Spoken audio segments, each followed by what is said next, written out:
सबको जोहार। जय जवान, जय आदिवासी, जय वीर प्रदेश। यहाँ उपस्थित हमारे गणवीर और वीरांगनाओं को मैं बहुत बहुत जोहार करती हूँ।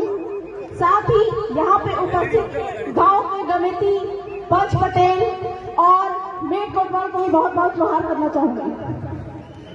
थोड़ा सा वक्तागण डिस्टर्ब कर रहा हूँ मैं।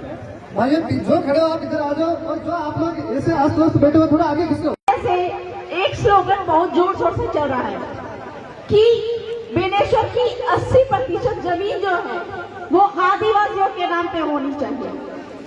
पर मेरा ये कहना है कि पूरे भारत भर की, ना सिर्फ बेनेश्वर की, पूरे भारत भर की 100% जमीन आदिवासियों का होना चाहिए। ये मैं नहीं कह रही हूँ, ये माननीय सुप्रीम कोर्ट का 5 जनवरी 2011 का जजमेंट कह रहा है कि 8% आदिवासी ही इस भारत के मूलवासी है, एबोरिजिन है। और ये 80% जमीन की जो बात हो रही है वो तो हम लेकर रहेंगे। कैसे लेकर रहेंगे? ये भारत का संविधान, इसके तहत हम अपनी जमीन लेकर रहेंगे। हम ये बोलते हैं कि जल जंगल जमीन हमारा है, पर कैसे? मैं आपसे पूछना चाहूंगी कि आदिवासियों का जल जंगल जमीन कैसे है? हम बोल तो देते हैं, लेकिन हमको जल जंगल जमीन पे अधिकार जमाने के लिए किस तरह से लड़ाई लड़नी है ये हमको जानना पड़ेगा। कल तक हमारे पुरखे तीर धनुष लेकर निकल जाते थे और अंग्रेजों से लड़ाई लड़कर, और जो अंग्रेजों के जनप्रतिनिधि थे, रजवाड़े थे, उनके साथ में लड़ाई लड़कर उन्होंने हमको जल जंगल जमीन दिलवाया। लेकिन आज हमको यह लड़ाई कागज और कलम से लड़नी है और अपनी जानकारी से लड़नी है। तो यह जो 80% जमीन की जो बात हो रही है, हमको कैसे लेना है? भारत के संविधान में अनुच्छेद 13(3) का उसमें यह लिखा हुआ है कि आदिवासियों की रूढ़ी प्रथा को विधि का बल प्राप्त है। तो यहाँ पे उपस्थित हमारे मेट कोटवाल जो गांव की गमिति है, उनकी वजह से हमको ये हमारी जमीन वापस मिल सकता है। और यह जो बेनेश्वर धाम है, यह कहा जाता है कि यह जमीन जो है आदिवासियों की थी, और यह जमीन आदिवासियों की ही है, यह भारत का संविधान कह रहा है। और माननीय सुप्रीम कोर्ट का जो जजमेंट है, पी रमनी रेड्डी जजमेंट, उसमें ये कहता है कि आदिवासी क्षेत्र यानी कि 5वीं अनुसूचित क्षेत्र में सारी की सारी जमीन जो है वह आदिवासियों की है, किसी की नहीं है। यहाँ तक कि सरकार जो है, केंद्र सरकार और राज्य सरकार, वह भी एक व्यक्ति है और उसकी एक इंच जमीन भी आदिवासी क्षेत्र में नहीं है। यह जजमेंट सुप्रीम कोर्ट का समता जजमेंट कह रहा है। तो इस प्रकार से जब गैर आदिवासियों की या फिर सरकार की एक की जमीन भी यहाँ पे नहीं है, तो फिर ये बेनेश्वर धाम पे गैर आदिवासियों का कब्जा क्यों है? यहाँ पे आदिवासियों का कब्जा क्यों नहीं है? यहाँ तक कि यहाँ पे आदिवासियों का कब्जा होना चाहिए और यहाँ का ट्रस्टी जो है वो हमारे आदिवासियों को ही बनाया जाना चाहिए। तो इस जमीन पर हमको कब्जा कैसे जमाना है? संविधान के तहत, कानून के तहत हमको कब्जा कैसे जमाना है? सुप्रीम कोर्ट ने तो बोल दिया कि सारी की सारी जो 5वीं क्षेत्र की जो जमीन है वह आदिवासियों की है। तो हमारे जो पटेल कमेटी है उनके द्वारा हम इस यहाँ के पूरे, मैं ये जानना चाहूंगी कि ये जो जमीन है बेनेश्वर की, यहाँ पर एक जो है हमारे पुरखे होते थे जिसको कहते हैं खून, उनके द्वारा यह पूरा का पूरा क्षेत्र बसाया गया होगा।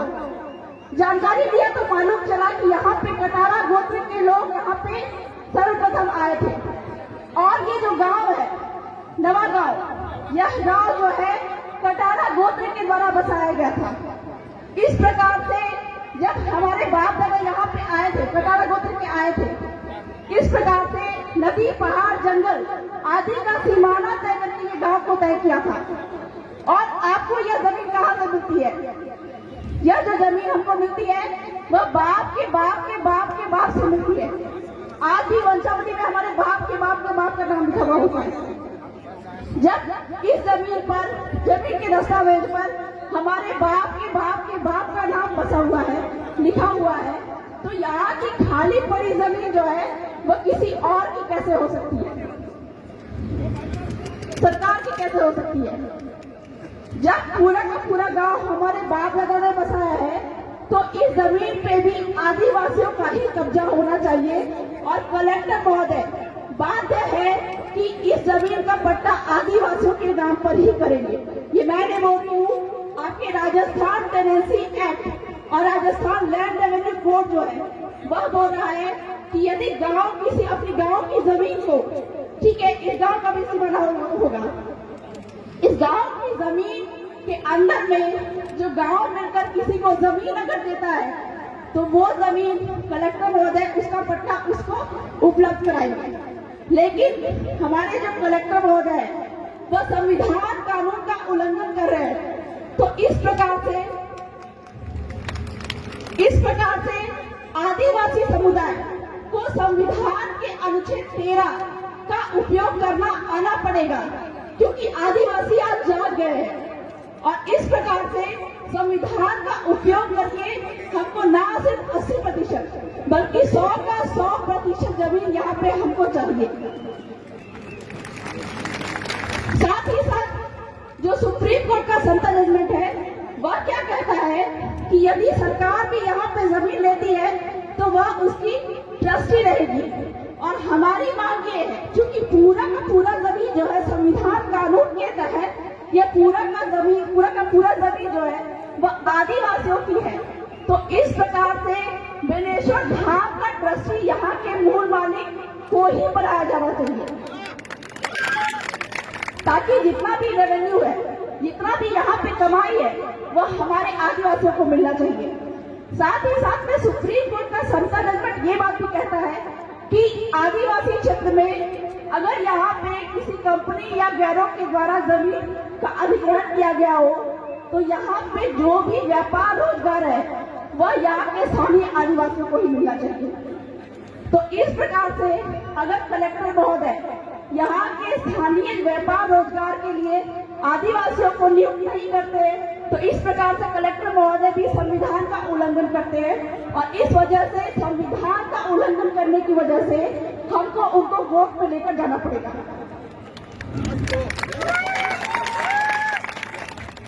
तो बहुत सारे वक्ता है, मैं बहुत ज्यादा तो नहीं बोलूंगी, बोलने के लिए तो बहुत सारी बातें हैं, संविधान की बातें हैं, कानून की बातें हैं, जिसके तहत आदिवासियों को अपने जल जंगल जमीन पे कैसे अधिकार प्राप्त हो सकता है, ये सब की जानकारी बिल्कुल हो सकती है लोगों को। लेकिन चूंकि वक्तागण बहुत है, इसीलिए मैं अंत में यही कहना चाहूंगी कि अपने अधिकारों को संविधान में लिखित जो कि हमारे बाप दादाओं ने हमको देकर रखा है, ठीक है, अंग्रेजों से रजवाड़ों से लड़ाई लड़कर हमको ये अधिकार दिलाया है, इस अधिकार को हर एक लोगों को जानने की आवश्यकता है, जिससे कि ना सिर्फ 80% बेनेश्वर की जमीन बल्कि पूरे का पूरा भीड़ प्रदेश की 100% जमीन भी आदिवासियों के नाम पे हो जाए। जय जोहार, जय आदिवासी, जय भीड़ प्रदेश।